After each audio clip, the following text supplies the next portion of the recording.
This is Chapter 18, Part 3, The Enlightenment and Absolutism. So politically speaking, in the middle of the Enlightenment, several monarchs, particularly in Eastern Europe, began to embrace some of the ideas of the Enlightenment and made some pretty radical reforms in their societies to try to improve the condition of the people. We call these people the Enlightened Absolutists, or another way of saying it is the Enlightened Despots. So there's a couple of terms that get associated with this. Either Enlightened Absolutism or Enlightened Despotism. They mean the same thing. And so we're going to study, there's three of them. There's Frederick the Great of Prussia, Catherine the Great of Russia, and the Habsburgs in Austria. And they made some pretty interesting reforms that nobody else in Europe was making at the time. Which was kind of shocking as you get into the notes here, because most philosophers in France believed that there wasn't really much hope of any kind of democracy at the time. They actually said, well, we're stuck with absolute monarchy, so the best thing we can hope for is to convince these monarchs to change society from above, sort of top-down change. So they realized there wasn't going to be revolutions that they thought would occur, led by the people, and they didn't really want that either. They didn't really like the common people. They weren't big fans of democracy. It wasn't being practiced anywhere at the time. They had a healthy distrust of commoners and peasants who they viewed like children. They thought that they needed a parental figure as a government to rule them. They thought commoners were violent and superstitious. So they put their hopes in some kind of a benevolent monarch, which they reached out to try to get to know some of these monarchs and teach them maybe and enlighten them with their own philosophy. And as I said, several of these monarchs accepted the offer and became closely tied to some philosophers and made some incredible reforms. So the Enlightened Absolutist period is when particularly these three examples, Austria, Russia, and Prussia, made some improvements along Enlightenment lines. They reformed society in part inspired by some of the ideas of the Enlightenment. So let's get into the first example, which is Frederick the Great of Prussia. So let's just go back a little bit. His father was Frederick William, the soldier king, the guy that was obsessed with the army and the blue boys and the tall soldiers and all of that. Now his young son he also names, of course, Frederick. And he had a troubled childhood with his father. So one of the things that happened when Frederick the Great, little Frederick, was about 15 years old, he grew sick of his tyrannical father, who was obsessed with the military, and he tried to run away to England to live in a more tolerant place. And he ran away with his tutor, who was an older guy, maybe 10 years older than him or so. And it was very scandalous. He was caught, young Frederick the Great, caught. His father sent the army to go get him and bring him back to Berlin, and with his friend who he was running away with. And by the way, there was lots of scandal associated with that, like where this young boy and this older tutor, what was going on there. There was no shortage of rumors about illicit things. But he catches both these guys trying to get away to England and run away forever, brings them back, puts his son in jail, and Frederick the Great spent a good amount of time imprisoned by his own father for fleeing. And then the friend that he had run away with, the tutor, he had that guy executed in front of Frederick the Great when he's 15 years old. They had the guy beheaded as a warning to him never to do something like this again. And he was almost put on trial, Frederick the Great, for treason. But due to some last-minute negotiations, he served a prison sentence and then was let go. And remember, the Fredericks had this father-son issue where one of them would like the army, one of them would be more interested in art and culture. Well, young Frederick here was the guy interested in more of the Enlightenment culture and poetry and the French language, which, of course, his father, the soldier king, absolutely hated. So these guys had a really troubled relationship, father-son. But Frederick the Great did become king anyway, as he was expected to be. About a decade after this whole thing went down, he inherited the throne from his father, and he actually sort of changed a little bit and was more military-minded as he grew older than he was as a young boy. And so one of the first things he did was invade a territory of Austria, the Habsburgs, called Silesia, Silesia. And this was a very rich province, lots of natural resources there, Silesia. And he did this, it was really strategic. He invaded and conquered this territory right on the death of the previous Austrian emperor. And so there was some chaos as the line of succession was changing, and there was actually a whole war in Europe called the War of Austrian Succession, where the throne was in dispute. And it ended up going to the daughter of the previously now dead emperor, and the daughter's name was Maria Theresa. And there was this big uproar over, are we going to let a woman take the throne of Austria? And it appeared sort of weak. And so while Austria was weak, Prussia invaded a big, valuable part of Austria and took it. So the results, Prussia doubled its population by conquering Silesia. It's now they had about 6 million people now in the state of Prussia because they doubled their size. Also, it signified the beginning of Prussia as really one of the great powers. This was one of the first times that the Prussian army had actually seen war. As we remember from the previous chapter, the guys had these great soldiers, but they wouldn't spend them in battle. So this goes on. Frederick the Great did spend much of his reign as an older man here at war. So he fought wars against Austria, against France at one point, against Russia. So for as many of the Enlightenment reforms as he's about to make, you got to remember, he was a military man himself and spent the vast majority of his rule trying to expand Prussian territory, just like everybody else was. So in some ways, very enlightened, in some ways very traditional. Maybe the military stuff speaks to his being quite traditional. So here's what he did that was good. He was a correspondent of Voltaire. They knew each other. He had Voltaire come and live with him in Berlin for a while, and he was convinced to make pretty radical reforms. For one, he allowed religious and intellectual freedom. He allowed scholars the right to publish their works. He improved schools throughout the nation. He, so again, supported financially and politically. He supported Enlightenment philosophers like Voltaire. He relaxed censorship, so state censorship over the press and over people's private ideas. He simplified the laws of the land and advanced and made the bureaucracy more based on merit, so the government workers based on merit. He abolished torture, so the very medieval methods of punishment were done away with. And he said, look, I'm just the first servant of the state, the first servant of the state. So he saw himself like that. I'm but a servant of the people. Louis XIV never said that. He said, I am the state. Remember that one? L'état c'est moi. This guy says, I'm the first servant of the state. So a completely different approach to leadership. And he himself lived quite modestly, and he knew how to farm, and he was interested in agricultural improvements, and he would get out in the fields and actually do manual labor to try to keep connected to the people. A pretty amazing guy. What are the shortcomings of him? Well, he didn't improve the social structure at all. There was no change to any of the social class dynamics of the society. He did not end serfdom. So put that down, that's probably the most significant one. He continued the privileges of the Junker nobility, and he segregated and isolated Jews into ghettos, and there was new legal oppression laid against Jews. So there was nothing advanced or enlightened about that, but some good things. So let's move on. The second major enlightened absolutist was Catherine the Great of Russia. Catherine the Great was a German princess who actually inherited the throne of Russia by murder and assassination. So she's this German princess who was married to one of the czars of Russia, one of the Romanovs, whose name was Peter III.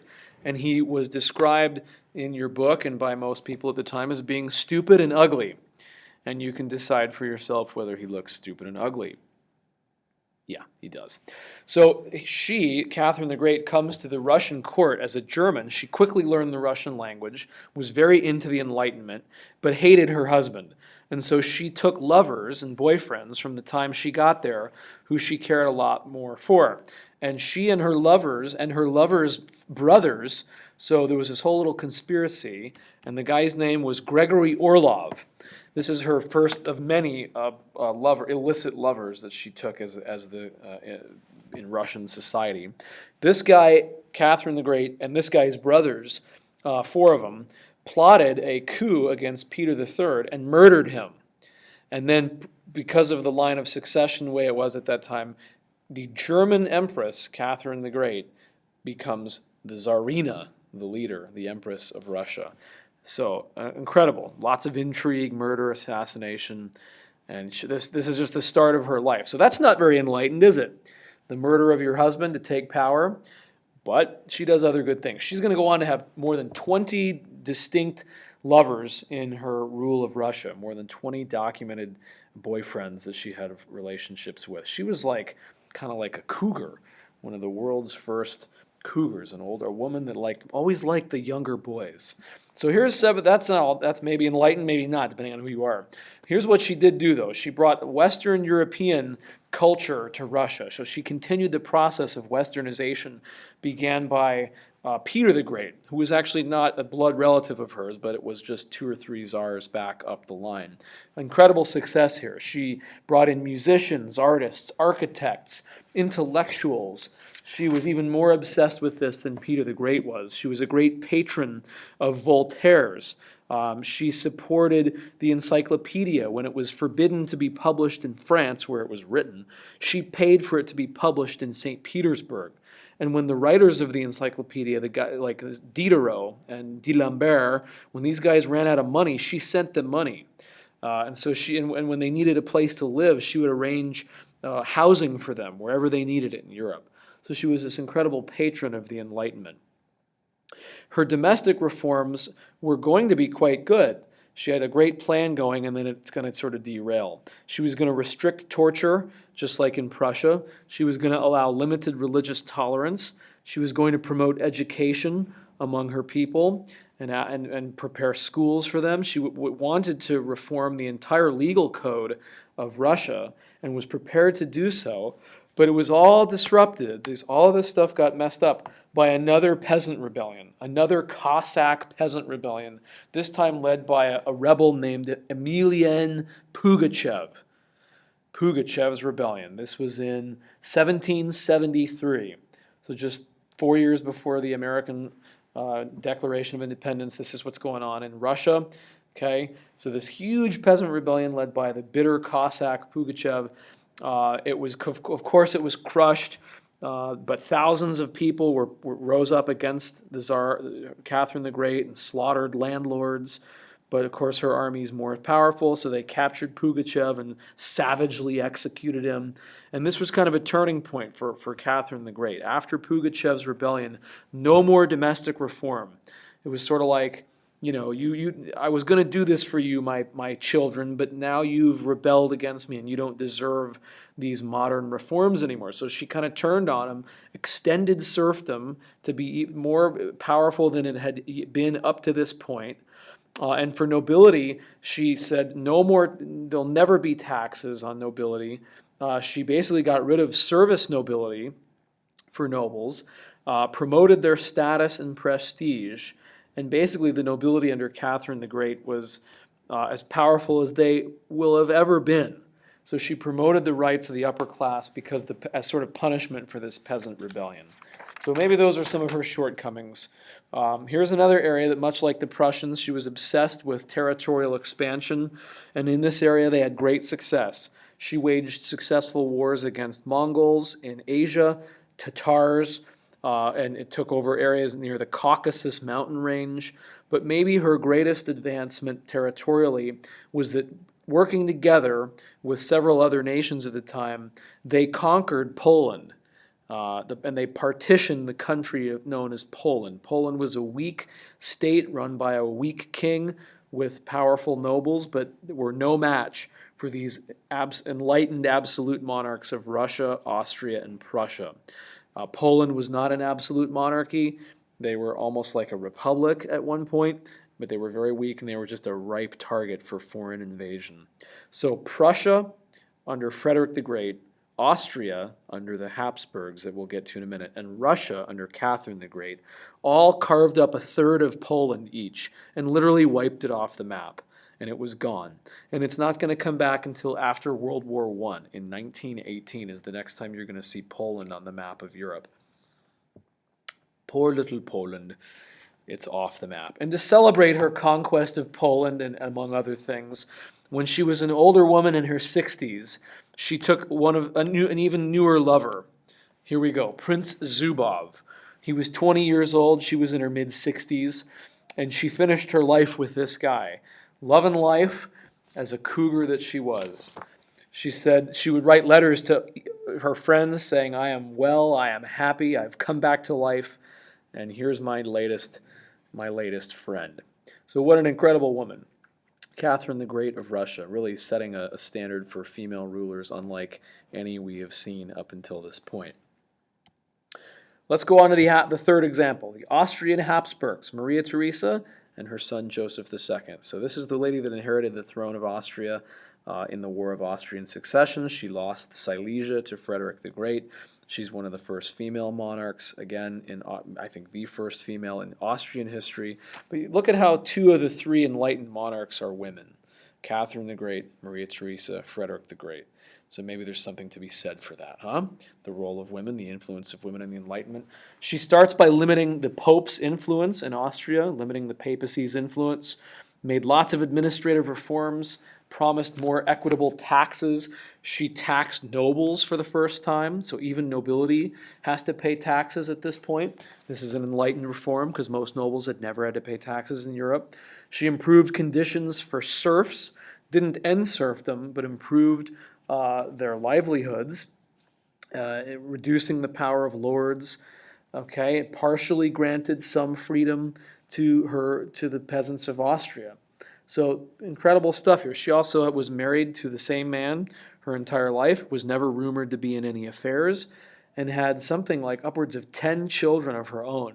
She was a prolific mother, and despite having these 10 children, was a pretty impressive political figure as well. When she died, the throne was passed to one of her sons, Joseph II, who carried on the tradition of his mother by controlling the Catholic Church, in an attempt to make society more modern in Austria. He granted religious tolerance for Protestants and Jews.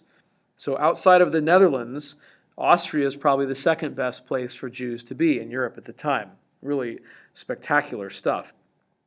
Here's the biggest thing he ever did. He abolished serfdom in 1781. He got rid of it. He's the first and only of these monarchs to actually do that. He said, no more slavery. You're not going to be, in order to live and work on the land of a lord, you have to basically be their servant forever. He goes, we're going to institute a cash economy where you pay rent. So you want to, work the land and you want to live on the land that belongs to somebody else, you just have to pay rent in cash. Sounds very modern. You rent a house from someone today, you pay cash for it. But it was way ahead of its time. It didn't work. The biggest problem was that there really wasn't any cash in the economy. People were still essentially living in a barter system where they traded labor for land. And the peasants of Austria didn't have any cash to pay rent to their landlords. So even the peasants themselves rejected his legal reforms here.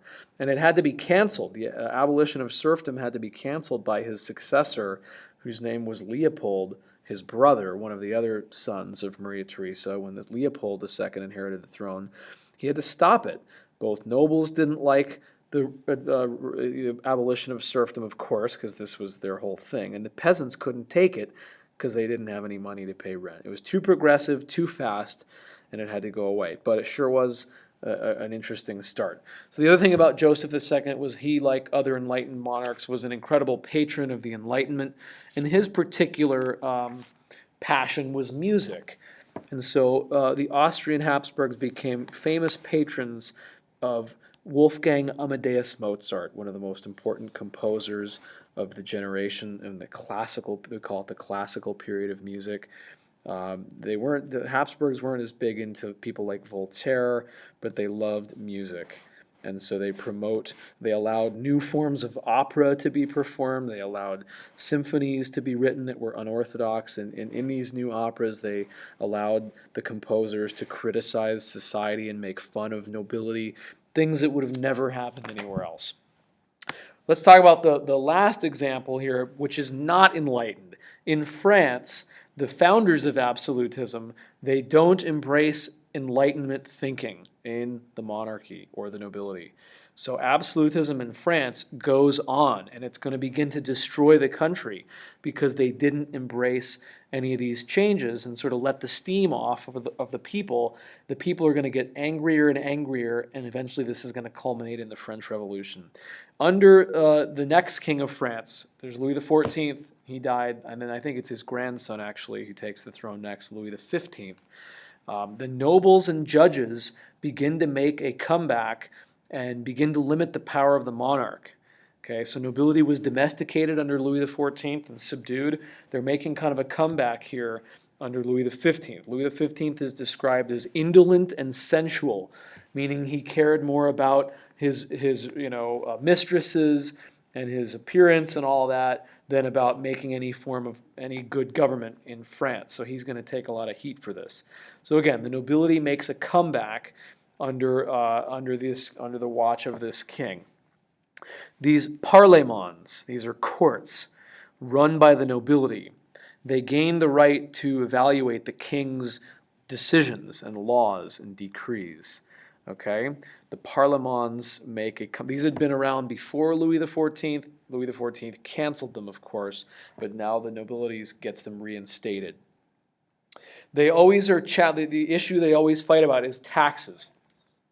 At one point, Louis XV tried to put a 5% income tax on nobility, and they just went nuts. And through the Parlement, through these courts that the nobles controlled, they got this tax repealed and overthrown. So the French monarchy is starting to drift toward bankruptcy. They're involved in several wars, which we'll learn about in the next chapter. A lot of wars in the 1700s. They're going to get involved in the American Revolution as well, and that's going to cost them a lot of money. And these kings are trying to come up with some new revenue, but the nobility won't allow it.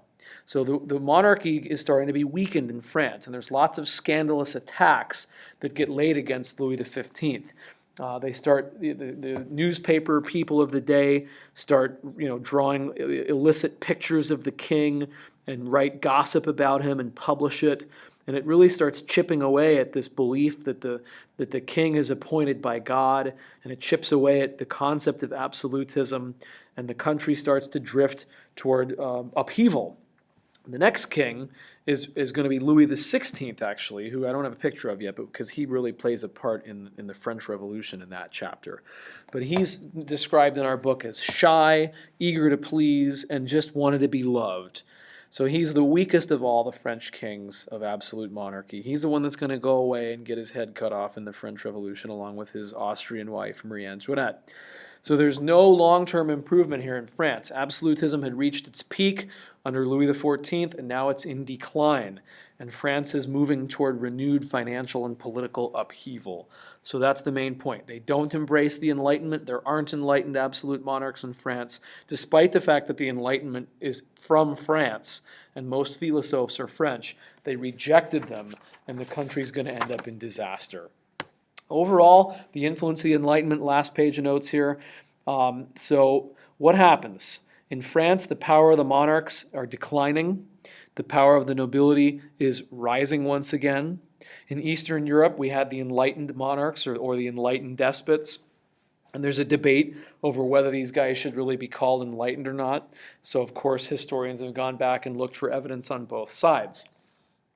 The evidence that these Eastern European monarchs were enlightened is, you can review it yourself. They adopted a secular approach to life and government. They were skeptical in their approach to ruling. They supported education and the arts. They made laws more modern. They abolished torture. They promoted some form of equality before the law. They were tolerant in some cases, of people's political views, in some cases tolerant of religious views. So yeah, there was some definite enlightened thinking put in place in Eastern Europe. But there's evidence that opposes that too. The life of peasants continued to be brutal, and they continued to be brutalized by lords and monarchs in Eastern Europe. There was no end of serfdom, except in Austria, where that failed. So in terms of social conditions, not much actually affected commoners. Basically, throughout the Eastern European absolute monarchies, even though they talked a good talk about Enlightenment goals, those goals were always secondary. The first goals were always the power of the state, wars and military action. Those always came first in each story. Even with Austria, with Russia, and with Prussia, they conquered Poland, wiped an entire country off the map. Prussia took over neighboring territory without really any cause to do so. So that was always still happening. So it's a back and forth.